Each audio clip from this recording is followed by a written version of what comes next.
du yaourt fraîchement sorti du pasteurisateur et de la semoule de mil cuite à la vapeur, deux composantes essentielles du produit de vente de Sarah Fadiga, le dégué, un dessert traditionnel très prisé dans la région ouest africaine. Ah, le mil est prêt. C'est bon. C'est bon. Sarah a commencé son activité il y a 6 ans avec 70 000 francs CFA d'investissement. Au fil du temps, elle a réussi à acquérir du matériel, comme ce pasteurisateur, qui lui a coûté plus de 3 millions de francs CFA. La conception de Dégué, un savoir-faire reçu de sa mère, est transformé en business lucratif. J'ai grandi dans cette activité et tout. Et quand on a aménagé dans la ville, dans la commune de Cocody, et j'ai pris mon temps, j'ai bien regardé le marché, j'ai vu qu'il n'y avait pas de vendeurs de lait en fait.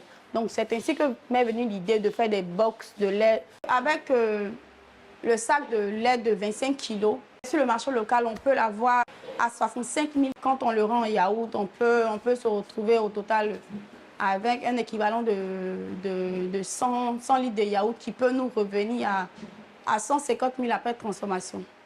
Dans son usine, Sarah transforme par jour environ 450 litres de yaourt et 130 kg de mil. Et pour écouler sa marchandise, sa principale force de vente, c'est cette dizaine de jeunes femmes qui ont chacune un point de vente. Il est là. Commencez à embarquer, hein? Aboudraman! Pardon, on va commencer à entasser vite. Une fois les vendeuses parties, la chef d'entreprise organise des visites inopinées dans l'un de ses 13 stands pour vérifier la qualité du service proposé à la clientèle. Direction Cocody Engrais. Dans son activité, ses matières premières sont essentiellement issues de l'importation, ce qui constitue une énorme difficulté. Quand il y a une rupture de stock, c'est vraiment compliqué parce que ça joue vraiment sur nous. Du coup, on est obligé de solliciter d'autres types de lait qu'on est obligé de prendre pour pallier à ce manque-là. On aura un petit changement au niveau du goût.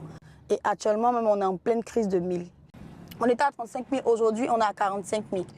Le sac de mil. C'est comme ça, on supporte les charges. On ne peut pas faire autrement à pas que supporter les charges. Parce qu'on ne peut pas du jour au lendemain augmenter les prix à nos clients. C'est un peu compliqué.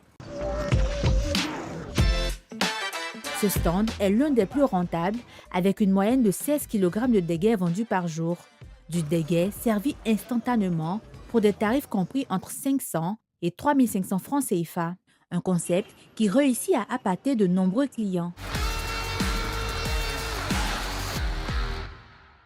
Avec ses différents stands, Sarah parvient à réaliser une recette journalière comprise entre 400 000 et 500 000 francs CFA.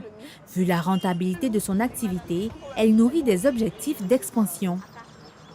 Je pense que le secteur des produits laitiers, vraiment, ça a du poids. Après avoir payé mes salaires et mes charges fixes et charges non fixes, j'arrive à garder 30% pour la marge.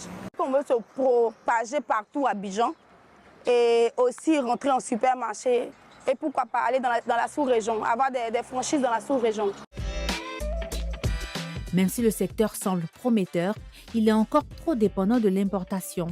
Selon la Direction générale des douanes ivoiriennes, le lait et les produits de la laiterie font partie des 10 aliments les plus importés, avec plus de 30 000 tonnes importées en 2023 pour 59 milliards de francs CFA de dépenses.